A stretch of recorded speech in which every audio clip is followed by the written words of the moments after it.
तो फिर आज से अपन स्टार्ट करें, ठीक है, चैप्टर नंबर 1, ठीक है, चैप्टर नंबर 1। और अब अपन कैसे राजीव की किताब से पढ़ना स्टार्ट करें, ठीक है, कैसे राजीव की किताब से, राजीव प्रकाशन से स्टार्ट करें। तो चैप्टर नंबर 1 कक्षा 10 गणित, ठीक है।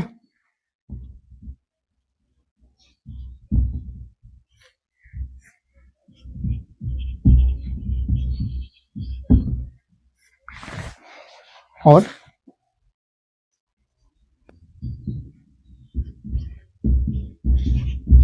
चैप्टर नंबर 1 वास्तविक संख्याएं।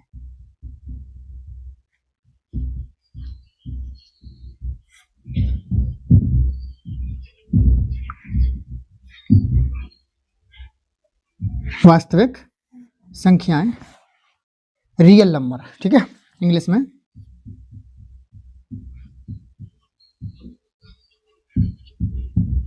रियल नंबर, ठीक है। देखो फिर और जब हमने बेसिक वीडियो डाली है मतलब 10 में, तो उनमें हमने बता दो, मैंने सब बताया हमने, मतलब लासा मासा संख्या ही बताई हूँ मैं, ठीक है, तो जी सब बता दे। अब हम जैसे आज समय में राजीव प्रकाशन से हम प्रश्नावली स्टार्ट करें वास्तविक संख्यान की पहली।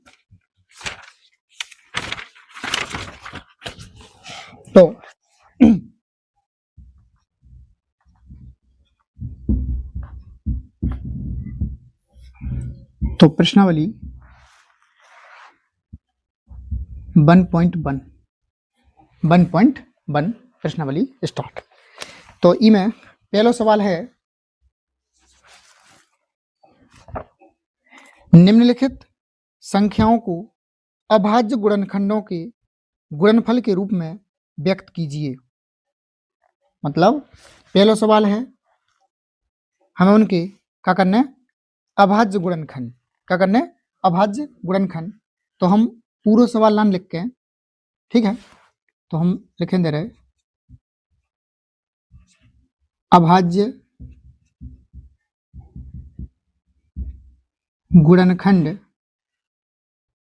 बताइए या निकालिए, ठीक है। सवाल हमने रीड कर दो हमने और जो लिख दो, ठीक है। इसके बाद इसमें 10 सवाल। तो पहला है इको 945, ठीक है, निकाल लीजिए।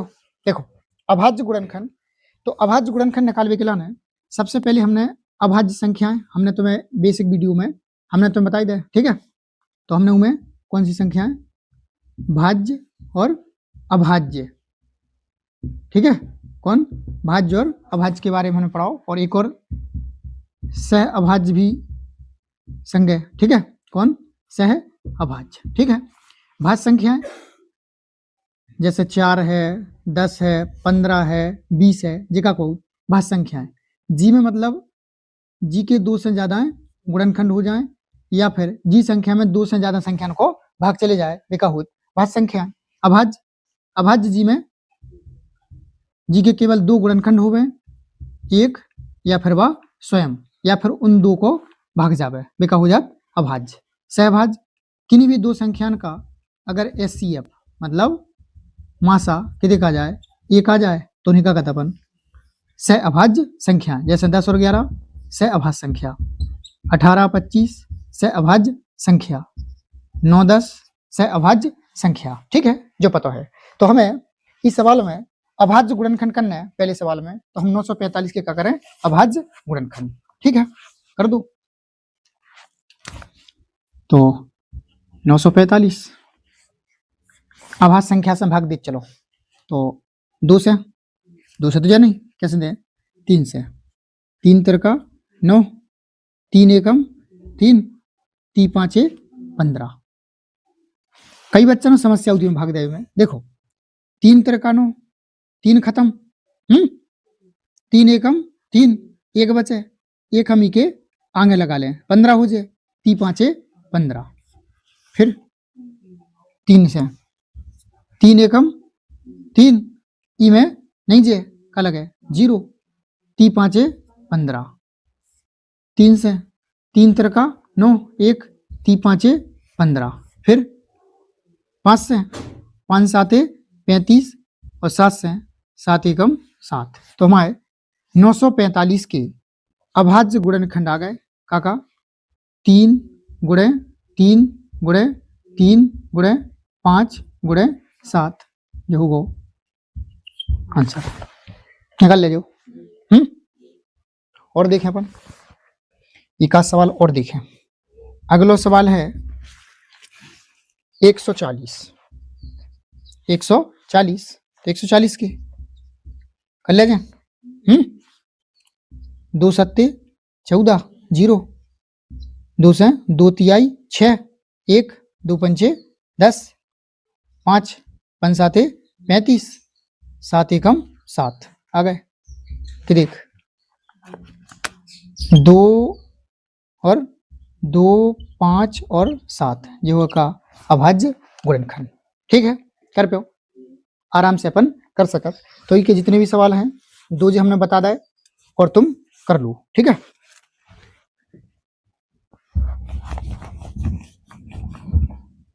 तो इको तीसरो सवाल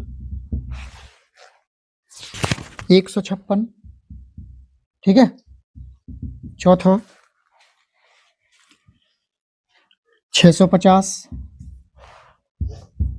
5 26 44, 6 73 25, 7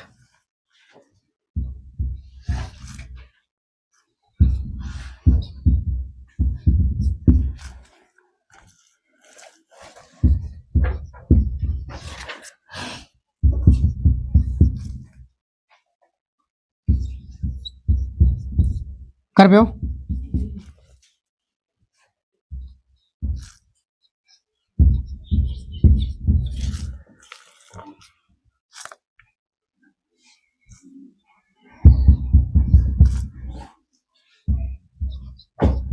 तो जी 11 मतलब इनने संख्या नहीं निके का करने अपन है अभाज्य गुणनखंड निकालना है। ठीक है पूरी अभाज्य संख्या से काटने अपन हो तो आराम से कर दियो और जो नहीं आए सो बता दो सो हम वो करवाएं। ठीक है तो पहला सवाल हम हो जाए चलो करो कंप्लीट पहलो।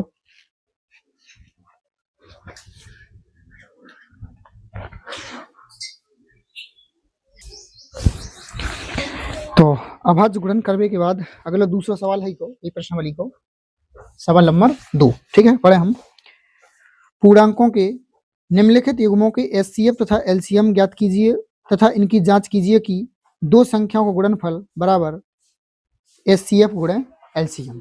ठीक है करवाया हमने। ठीक है समझ गए मतलब अपन हो जांच करने। ठीक है क्या करने जांच कीजिए मतलब हमें जांच करने जो हमने वो सूत्र लिखवाओ। ठीक है वही सूत्र लिखवाओ कौन दो संख्याओं का गुणनफल बराबर लासा गुणे मासा। तो सवाल दही में 3 सवाल हैं। पहला सवाल है 26 और 91, 26 और 91। ठीक है एक हम करवा दे रहे उको दूसरो और तीसरो। ठीक है तुम खुद ही कर लो है। तो 510 और 92, 510 और 92। और तीसरा सवाल है इको 336 और 54, 336 और 54। ठीक है देखो तो कह रही कि पहले तो लासा और मासा निकालो और फिर क्या कर दूं जांच कर दूं क्या कर दूं जांच कर दूं। तो हमने बेसिक वीडियो में बताओ भी है तुम्हें कि लासा और मासा निकालने की हमने 2 विधियां सीखी। कौन कौन हमने गुणनखंड विधि सीखी और भाग विधि और जी से निकाल ले अपन उसे निकाल लो। तो इसको हम हल करें तो 26 और 91 इसे निकाल दें गुणनखंड विधि से। तो 26 के भाज्य गुणनखंड कर लो और 91 के कर लो है। तो 26 के भाज्य करें तो 2 गुणे 13। ठीक है और 91 ही करें तो फिर 7 गुणे 13, 7 गुणे 13 निकाल दो का लासा और मासा मतलब एलसीएम कि देख एलसीएम में 7 13 ले लूँ और क्या चाहना है 2 और चाहना है, क्या चाहना है 2, 7 दूनी 14, 14 13, 13 चौको 52 हासिल 5, 13 एकम 13, 13 और 5 18। ठीक है, जो क्या गो लासा गो एलसीएम आ गो एचसीएफ निकाल लूँ, एच सी एफ एचसीएफ मतलब कॉमन का है 13, तो एचसीएफ की दिखा जाए 13, क्या कर लूँ अब जांच कर लूँ, तो जांच। ठीक है, तो जांच में हम वही सूत्र लिखें का दो संख्याओं का गुणनफल, दो संख्याओं का गुणनफल बराबर वही एलसीएम गुणे एचसीएफ, एलसीएम गुणे एचसीएफ। तो दो संख्याएं कौन कौन है 26 और 91, तो 26 और 91 दो संख्याओं गुणनफल बराबर लासा की देखे 182, मासा की देखे 13, गुणा कर दो। ठीक है, क्या कर दो गुणा कर दो। अब गुणा तो मैं जैसे आउट है ऐसा ही कर ले, ठीक है वही से कर लो। तो 26 91, 1 6 की 6, 1 2 की 2, 9 छक्कड़ी 54 हासिल 5, 9 दूनी 18 और 5 23, 6 6 क्या आ जाए 23 66, क्या आ जाए 23 66 बराबर कर लूँ 13 दूनी 26, 13 अट्ठे 104, 104 और 2 106 हासिल 10, 13 एकम 13, 13 और 10 23। लो जवाब का LHS बराबर RHS, मतलब जांच करने थी हमारी जांच हो गई और जो कैसे भागो बराबर भागो। ठीक है, कर पे हो आराम से कर पे हो। और ऐसे ही हम को कौन करने दूसरा एक को तीसरा, और जो सवाल नहीं आए वो बताएं हम करवाएं। ठीक है, करो।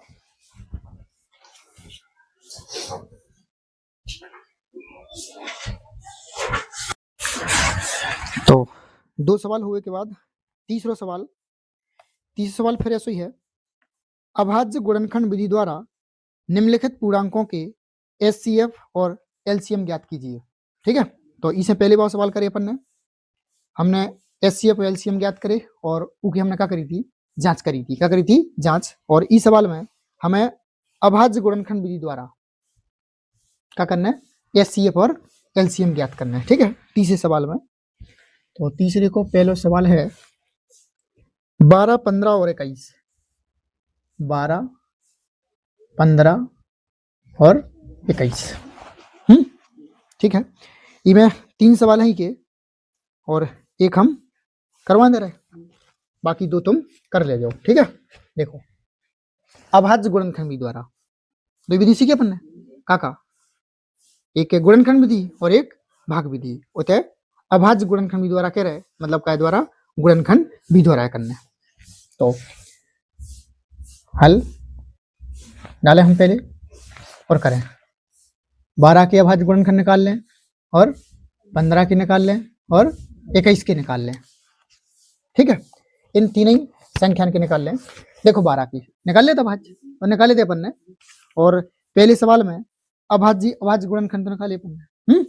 देखो तो फिर 12 के 2 दूनी 4 3 12, 15 की 3 5 15, 21 की 3 7 21 हो गए का अभाज्य गुणनखंड। ठीक है, एचसीएफ और एलसीएम, एचसीएफ मतलब मासा, एलसीएम मतलब लासा। तो हम पहले हम एलसीएम निकाल दें। एलसीएम में एक कोनो भी संख्या ले लूं, एक कोनो भी संख्या के गुणनखंड ले लो, हम 12 के ले रहे हैं।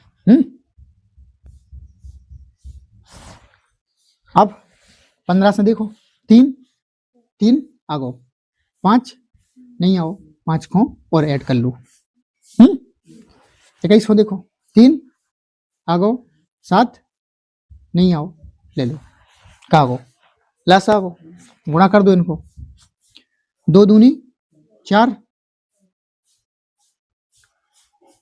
4 ती 12 12 पंचे 60 60 गुणे क्या आ जाए 7 7 छंग 42 420 420 का आगो 420 आगो का लासा या फिर एलसीएम ठीक है और निकाल दो का एचसीएफ निकाल दो तो एचसीएफ एचसीएफ मतलब कॉमन चीज मासा मतलब कॉमन चीज देखो कॉमन मतलब इन सब में मिल रहे हुए क्या मिल लो देखिए अपन 3 3 3 3 3 3 और मिले तो और लें 3 के अलावा 2 नहीं मिल लो 7 नहीं मिल लो 5 नहीं मिल लो एचसीएफ के आगो 3 आगो आंसर ठीक है कर ले जाओ देखो कोई समस्या नहीं आए समस्या आए तो बताएं आराम से और हम बताएं ये कि हम 2 सवाल लिखें दे रहे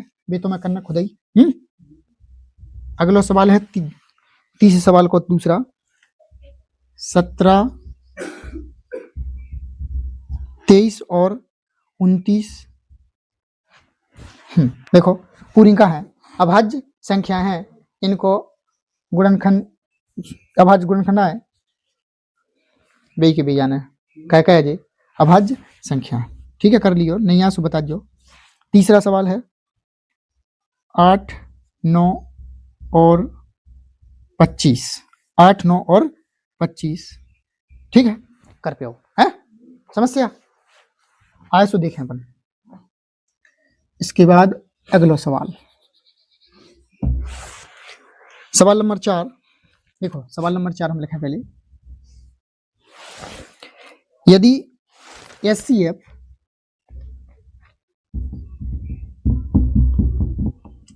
यदि एचसीएफ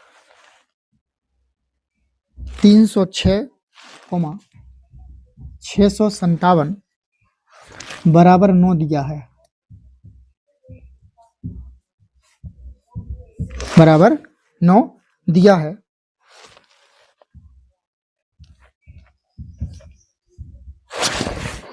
एलसीएम 306, 657 ज्ञात कीजिए ज्ञात कीजिए ठीक है ध्यान देना ठीक है इस सवाल पर क्या देना ध्यान देना है देखो तो फिर हम डालें हल और सवाल मतलब कोनो भी आ जाए पहले एक बार सवाल हम अपन हो पढ़ने हैं क्या कि जितने के बार अपन सवाल हो पढ़े उतने के ज्यादा अपन क्या आए समझ में आए ठीक है क्या कि कई जने क्या करत मतलब कई बच्चा कि बे सवाल को रीड नहीं करत उन्होंने तो जरूरत आओ राइट माइक देखे और लग गया कर भी जब तक तुम्हें सवाल समझ में नहीं आओ जब तक तुम सवाल को कर नहीं पाओ तो पहले एक बार सवाल को पढ़ो और अपने अंदर एक पिक्चर बनाने की कोशिश करो कि मतलब देख आ रहे और पूछ कह रहे भी अपन से जब इस सवाल को आंसर आए देखो अब तो एचसीएफ दे रहे क्या दे रहे एचसीएफ दे रहे 2 संख्या दे रहे कौन कौन दे रहे 306 है और 657 है ये 2 संख्या दे रहे और इन 2 ही संख्या को क्या दे रहे एच सी एफ फिर दे रहे 9 दे रहे क्या करना है हमें एलसीएम का करना है ज्ञात करना है तो अब जो पहले मतलब पढ़े जिनने पहली बाई क्लास देखी जिनने बेसिक में हमने एक सूत्र लिखाओ क्या 2 संख्याओं का गुणनफल बराबर लासा गुणे मासा देखो अब इनमें कोई तो लग रहा हो देखो 2 संख्याएं दे रहे 2 का दे रहे संख्या दे रहे और का दे रहे एचसीएफ दे रहे और का पूछ रहे एलसीएम पूछ रहे देखो लगा दें सूत्र 2 संख्याओं का गुणनफल बराबर एलसीएम गुणे एचसीएफ। ठीक है, दो संख्याओं का गुणनफल, तो दो संख्या कितने हैं जी हैं, एक 306 गुणे एक का है 657 बराबर एलसीएम तो ज्ञात ही करना है और एचसीएफ दे रहा है, क्या दे रहा है, 9 दे रहा है।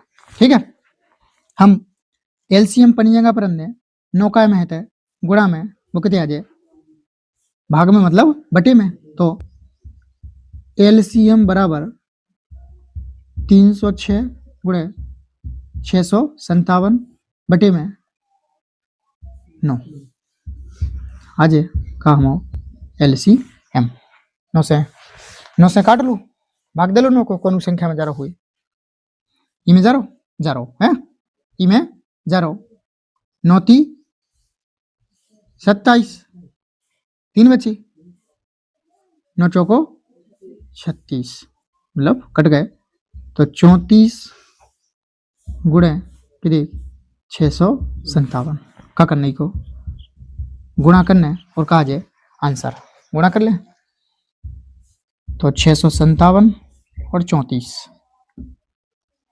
4 × 7 = 28, 4 × 5 = 20, 2 = 22, 4 × 6 = 24 और 2 = 26, 3 × 7 = 21, 3 × 5 = 15 और 2 = 17, 3 × 6 = 18 और 1 = 19, जोड़ दो 8, 3 13 की 3, 11 और 1 = 12 और 2 22, 33 8, 22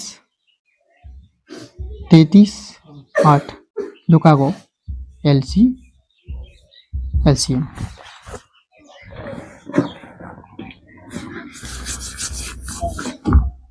ठीक है, समस्या नो समस्या। ठीक है, करो इको, फिर अगला सवाल लगा रहे हैं।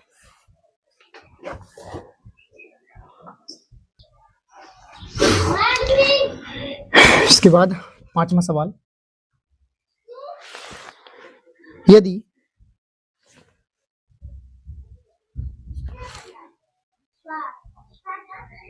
एचसीएफ 225,60 बराबर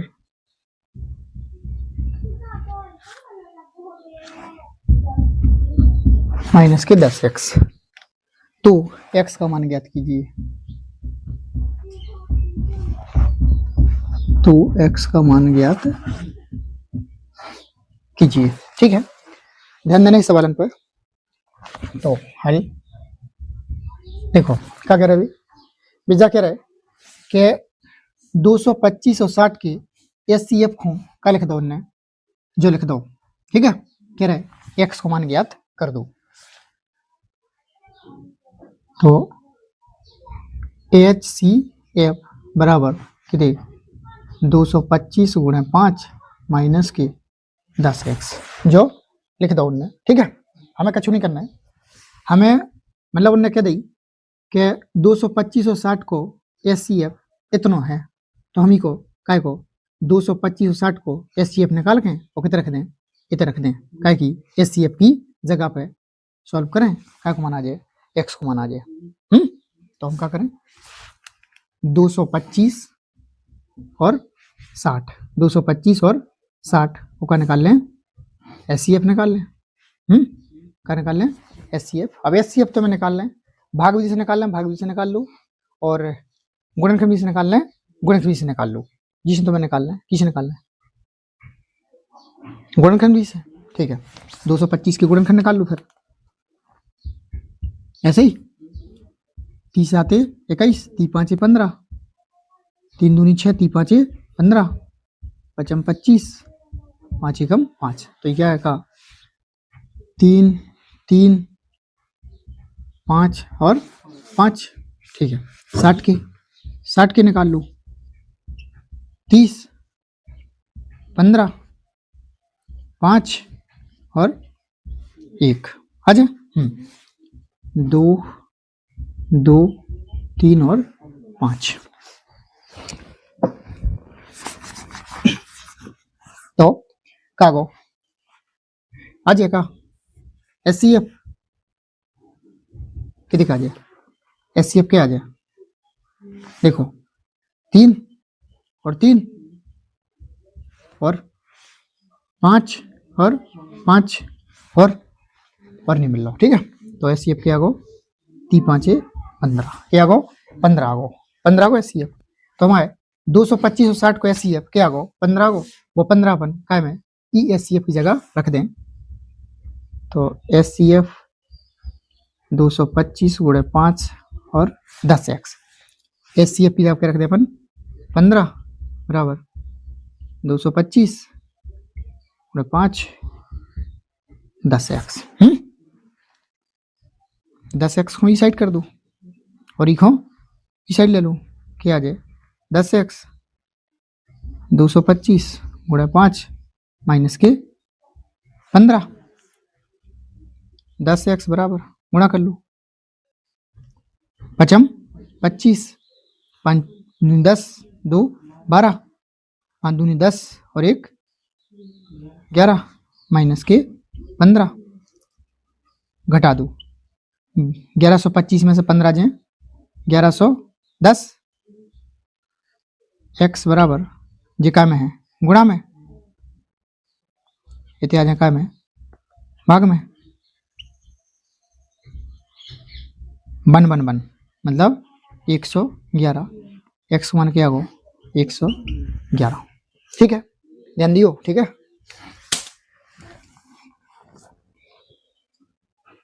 ठीक है 5वां सवाल होगा अगला सवाल देखें सवाल नंबर 6 ठीक है। तो 6वां सवाल जैसो चौथा है ऐसो कैसो है ऐसो ही 6वां है ठीक है। तो जो तुम खुद ही करो यदि SCF 120 225 बराबर 15 तो LCM ज्ञात कीजिए। यदि SCF 120 225 बराबर 15 तो LCM 120 225 का ज्ञात करो कर लो ठीक है।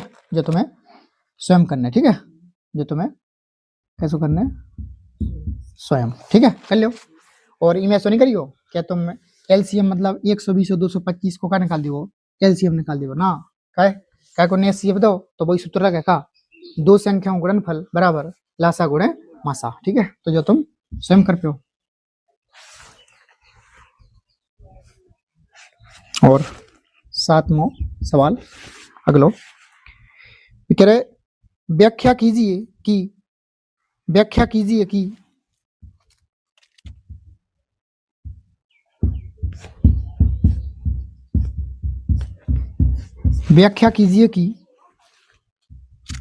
3 गुणे 12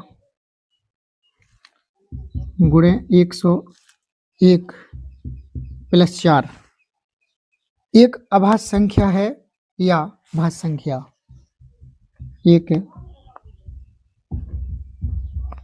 अभाज्य संख्या है या भाज्य संख्या है ठीक है। देखो तो भी जाकर देखो ध्यान दिया इस सवालों पे और इसको हम करें हल व्याख्या में ठीक है। देखो तो हमारे पास ये संख्या 3 12 101 प्लस 4 ठीक है। देखो तो थोड़ा और पर लिख लें 3 गुणे इको लिख सकता अपन का 2 दूनी 4 3 12 12 को हमने अभाज्य गुणनखंड में तोड़ दो और जो कि देखे 101 जो का है प्लस 4 तो अब हमें इको 4 ऐड करके देखने आए ठीक है कि हमारी भाज्य जा रही क्या अभाज्य जा रही ठीक है, भाज्य जारी के अभाज्य जारी संख्या। तो इनको अपन गुणा करें, 12 36, 36 गुणे 101, 6 3 0 0 6 और 3 6 3 6 3 और क्या जोड़ने में 4 और जोड़ने, क्या जोड़ने 4 4 ऐड करें क्या हो जाए 0, क्या हो जाए 4 6 और 3। बताओ कैसी है, भाज्य क्या भाज्य का है, भाज्य है। ठीक है, तो जाके दिखा रही अपने पास की देखो रही संख्या जा हो रही है अपने पास 36 40 और 36 40 कैसी है अपनी संख्या, भाज्य है। ठीक है, कैसी है, भाज्य है। तो ये तो ठीक है, कह दें अतः यह है एक भाज्य संख्या है, यह एक भाज्य संख्या है। बेकर व्याख्या करो। ठीक है, तो एक चीज और हम तुम्हें बता दें, ऐसे सवाल और आए तो हम बताएं। देखो व्याख्या में क्या बताना, क्या कंचर है। देखो जैसे हमारे पास 20 है, 20 है, 40 है, ठीक है, ये सब का है भाज्य संख्या है, का है भाज्य संख्या है। इके अगर हम गुणनखंड करें 2 दूनी 4 पंचे 20, 2 दूनी 4 दूनी 8 पंचे 40। ठीक है, देखो तो कोनो भी भाज्य संख्या हुए, कोनो भी भाज्य संख्या हुए हम हो काय में अभाज्य गुणनखंड के रूप में लिख सकत। भाज्य संख्या के पूरे अभाज्य गुणनखंड हो जात, भाज्य संख्या के पूरे अभाज्य गुणनखंड हो जात। ठीक है, क्या हो जात, अभाज्य गुणनखंड। और देखो इधर देखो पूरे को कैसे थे गुणनखंड, देखो 3 2 2 3 101, मतलब कहते पूरे अभाज्य गुणनखंड। तो प्रत्येक भाज्य संख्या को अभाज्य गुणनखंड के रूप में व्यक्त किया जा सकता है। और हमें अगर पूरे अभाज्य गुणनखंड दे हैं तो अपन समझ जाए कि संख्या कैसी हो जाए, भाज्य हो जाए, क्या हो जाए, भाज्य हो जाए। ठीक है, तो उनको एक्सप्लेनेशन में देखिए। ठीक है, बाकी और अपन देख ले आगे। ठीक है,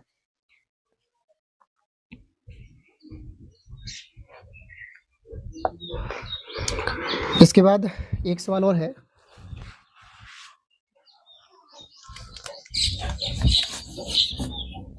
और वो घाई मतलब की घाई 5वां सवाल है। ठीक है, तो वो हम लिखें दे रहे, तुम कर भी हो जो भी तुम खुद ही कर लियो। 8वां सवाल, 18 और 117 के एचसीएफ को 18 और 117 के एचसीएफ को 18m माइनस 117 के रूप में दर्शाया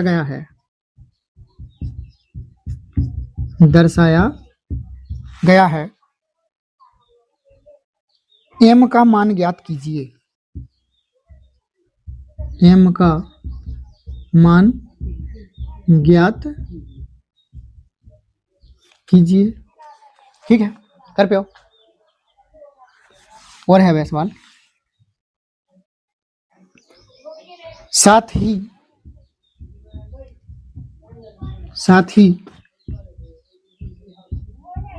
18 और 117 का एलसीएम भी ज्ञात कीजिए।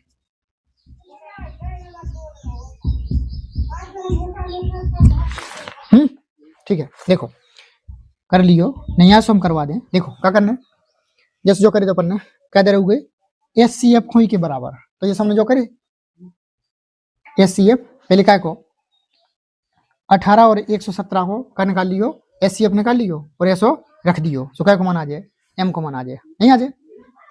जैसे हमने करे तो ई में हमने क्या निकाल लिया एचसीएफ, सो इतने एक्स को माना हो तो, और अपने तक रखें HCF निकालें काय को 18 और 117 को ई के बराबर रख दें, काय को मान आ जाए, m को मान आ जाए। जब m को मान आ जाए और फिर अपन का निकाल दियो, वो लासा निकाल दियो।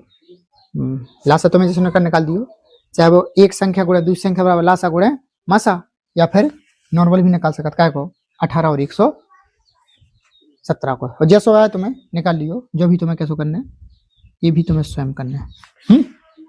नहीं यार सो बता दो, सुन करवाए, ठीक है। करो 8 सवाल।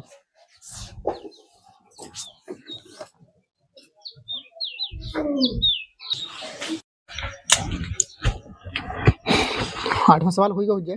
8वां सवाल के बाद सवाल नंबर 9। जांच कीजिए कि किसी प्राकृतिक संख्या n के लिए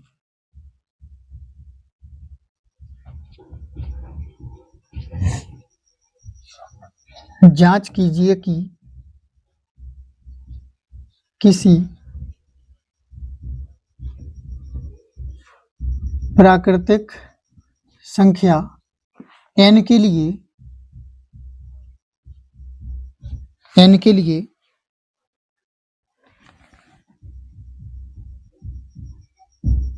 संख्या 6 की पावर n अंक 0 पर समाप्त हो सकती है। अंक 0 पर समाप्त हो सकती है।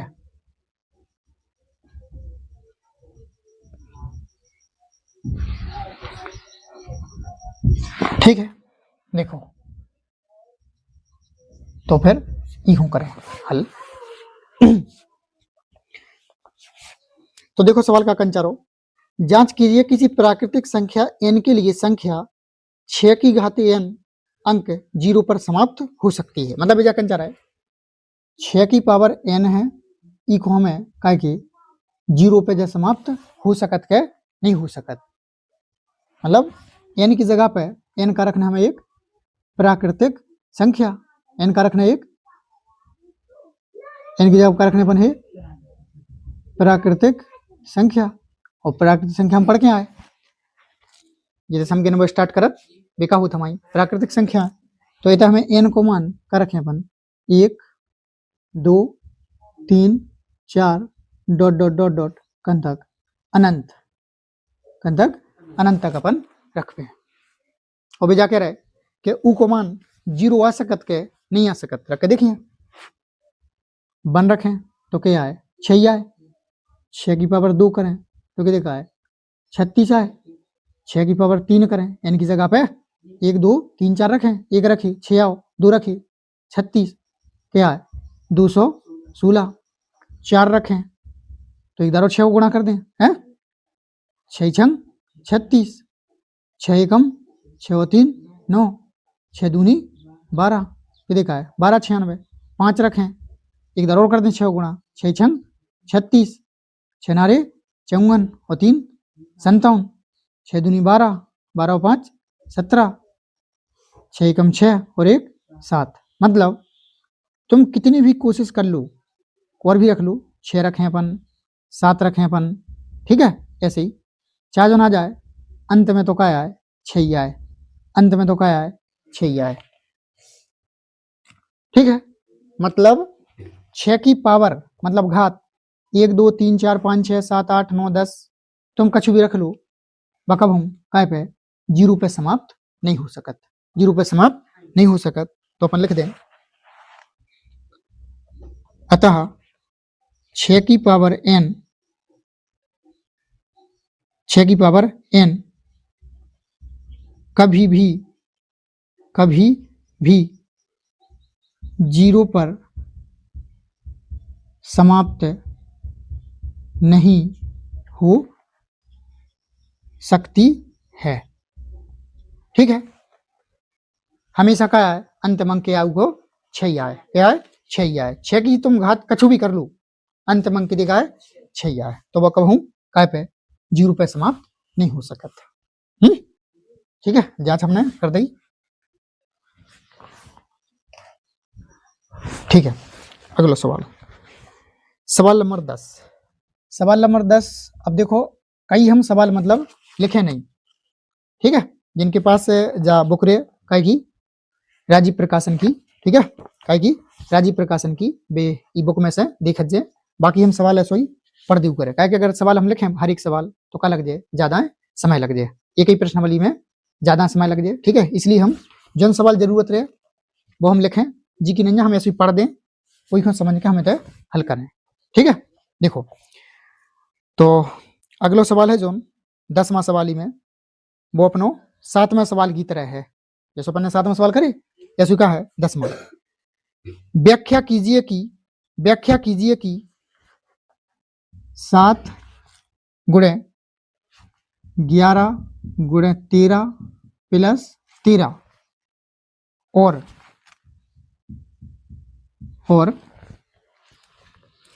7 गुणे 6 गुणे 5 गुणे 4 गुणे 3 गुणे 1 गुणे 2 प्लस 5 भाज्य संख्याएं क्यों हैं, ठीक है। जो हो क्वेश्चन में जाके रहे कि जांच कर दू कि जा और जा भाज्य संख्याएं काय हैं, तो ऐसे हमने का पढ़ी, तो ऐसे हमने पढ़े तो सवाल 7वां।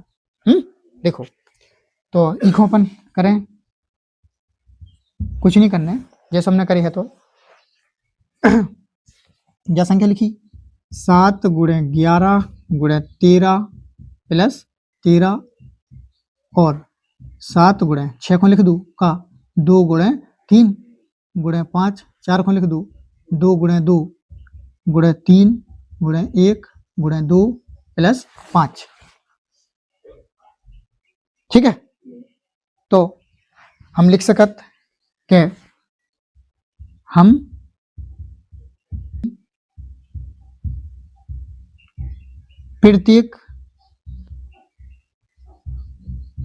प्रत्येक भाज्य संख्या को अभाज्य गुणनखंडों के रूप में लिखा जा सकता है,